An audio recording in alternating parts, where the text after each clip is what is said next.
Hey boo, I'm Angelica and this is a bathroom makeover, duh. I'm gonna show you how I turned this dump into a haven, a pooping haven. How did I do it? You have to watch the video, obviously, that's the whole point, watch it. This is my bathroom and it depresses me. It's got a couple nice features, but it needs a strong kick in the butt.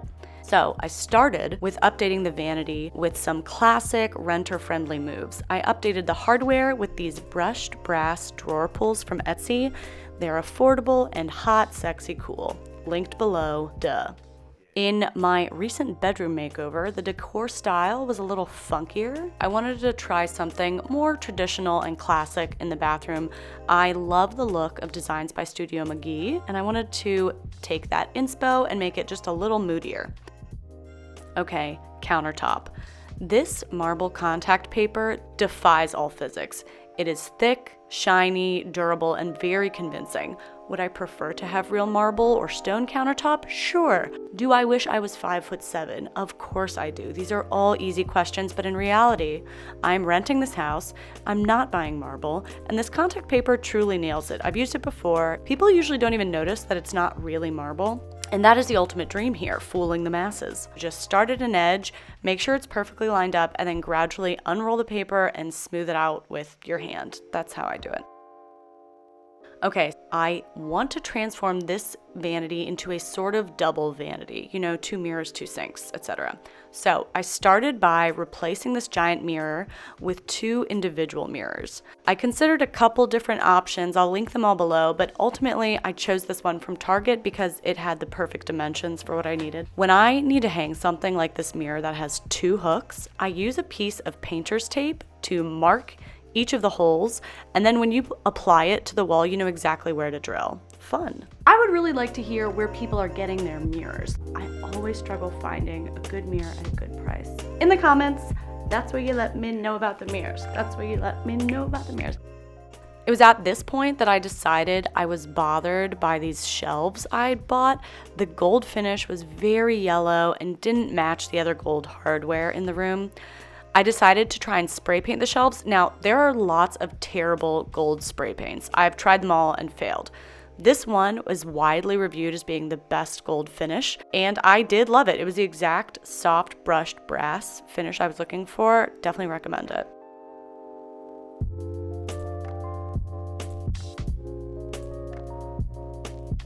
If you like this video and you want to make my day, hit the subscribe button. Your support means I can make more videos like this. It's a good deal.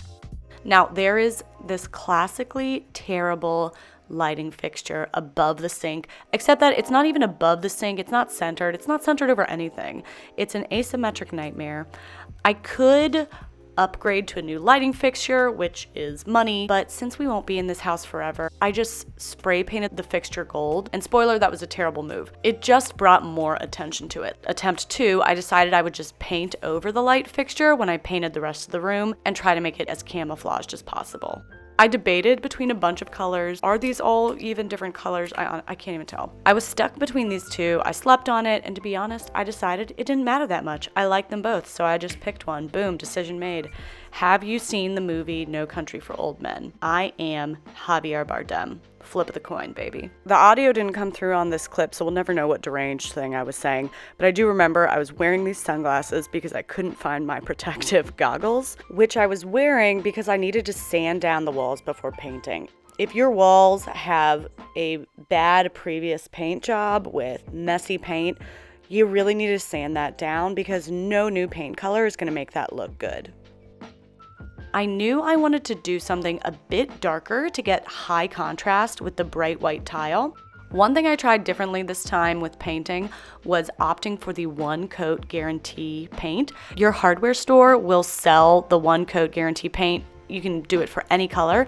It only costs about $15 more for a gallon, and it is so worth it. It probably saved me 1 to 2 hours of work. I'd never really thought about the phrase time is money until this moment, and now it's the only thing I think about, and it's the only thing that is true.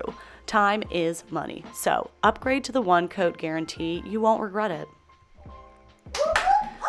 So this room is starting to come together, but our work is not done.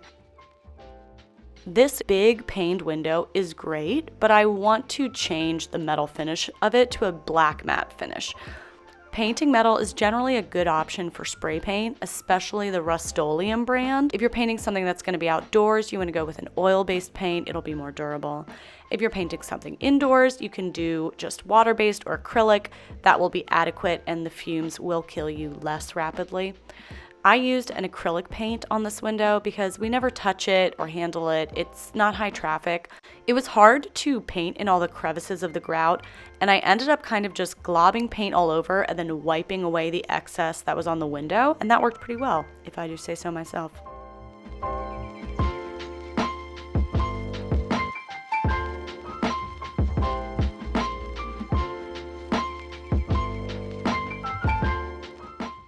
Now, because I wanted one of the vanity mirrors to be aligned directly over the sink, there is this leftover weirdo space on the side.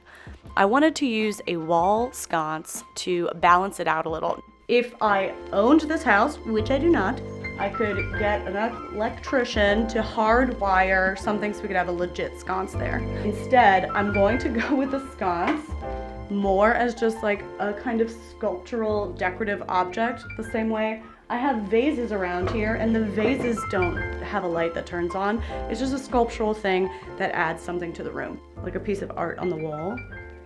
And I think it's gonna be cute. Oh my God. Now, if you really want your sconce to actually light up without hardwiring, there are some other options. You can buy sconces that just plug into an outlet, but I didn't want to mess with a cord. There's also a hack you can do where you just hang a sconce on the wall, no wires, no plug, and you do a little puck light inside.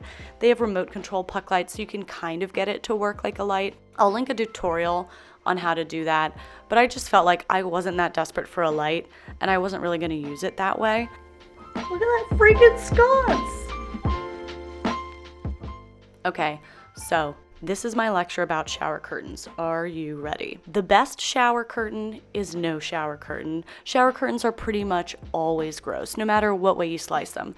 In an ideal world, I have a shower with a glass door, no curtain involved. But for now, I need a shower curtain, so I abide usually by 3 rules. You know, you do whatever you want, but this is what I do. I never get a plastic shower liner. They stick to your body and you'll never feel clean again. Instead, I get a microfiber liner. They're prettier, they're softer, they won't stick to you. Number 2, I have learned to usually go for a neutral, simple shower curtain. I used to think that a bold curtain print was a fun idea, but in reality, I found it doesn't end up looking like fun decor.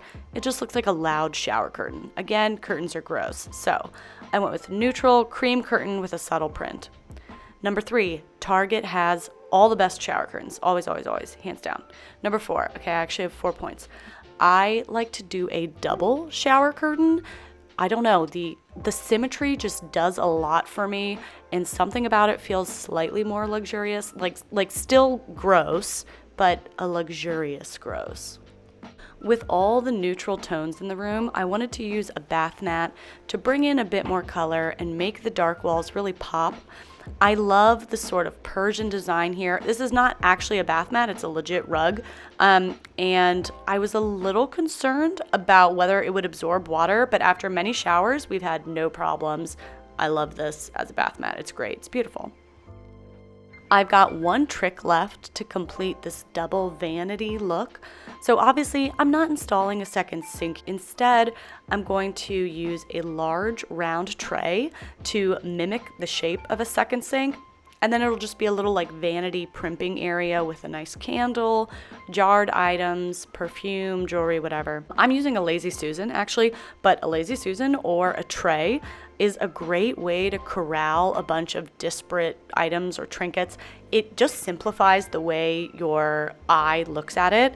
Instead of looking at 6 items, you're just looking at one tray of items. It sounds like semantics, but it really does feel tidier. I used a small vase to center the vanity and add an anchor point, and then I added some final styling touches around the room.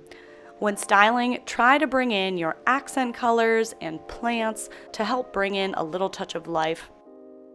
That life will help the room feel lived in and not stale.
Thanks for watching. I love this bathroom now. I hope you guys like it. Let me know if you do. Let me know if you don't. The comment box is waiting for your opinions. Give it to me. And if you made it this far, you might as well subscribe. It's gonna make me so happy, and you'll get more videos. Everybody wins. And I think that's all I have to say.